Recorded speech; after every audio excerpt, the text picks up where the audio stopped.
Good morning បងប្អូនទាំងអស់គ្នាបើកឆាកឡើងអត់មានទេបងប្អូនគឺបេះផ្លែមនឲ្យបងប្អូនមើលទាំងអស់គ្នានិយាយទៅគឺខ្ញុំខានផុសវីដេអូយូរខ្លាំងមែនតើណាចូល5-6ខែ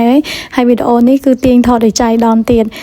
ដំបងថាទៅផ្សារដល់ពេលឲ្យងាកមើលដើមមននៅមុខផ្ទះទៅឃើញមានថាផ្លែច្រើនខ្លាំងមែនតើចឹងស្ដាយឃើញស្អាតដែរបងប្អូនចឹងក៏ទាញទូរស័ព្ទថតបដាបេះបដាឲ្យបងប្អូនមើលទាំងអស់គ្នាហ្មង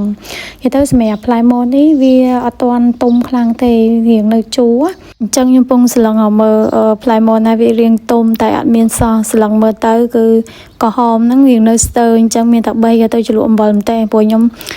ចូលចិត្តអំបិលម្ទេសដែរបងប្អូនជូរអញ្ចឹងខ្ញុំដាក់ជាមួយអំបិលម្ទេសឆ្ងាញ់មួយយ៉ាងដែរគេទៅគឺបងប្អូនមើលឃើញហើយគឺថាក្រហមពេញដើមហ្មង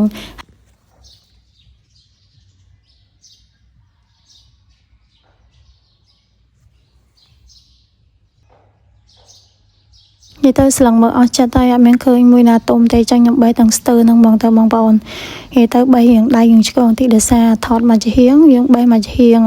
បើនៅចាំទុំខ្ញុំគាត់ថាមិនស្រួយអត់មានបានញ៉ាំទេដោយសារម្ដុំតែខ្ញុំសបោចាបសัตว์ចាបមកចុកច្រើនណាបងប្អូនចឹងខ្ញុំបេះខ្លះទុកឲ្យវាចុកខ្លះទៅហើយចាំពេលណាមានទុំបាននៅក្រហមហើយចាំយើងបេះញ៉ាំតាមក្រោយទៀតចឹងសម្រាប់វីដេអូក្នុងថ្ងៃហ្នឹងអត់មានច្រើនទេបងប្អូនហើយមានតែបេះផ្លែមនឲ្យមើលហ្នឹងដោយសារមួយរយៈមុនរវល់ពេកហើយឥឡូវហ្នឹងក៏អត់សូវបានធ្វើវីដេអូប្រហែលដែរតែចេះតែមកលងបងប្អូនទាំងអស់គ្នាមកវីដេអូសិនចឹងណា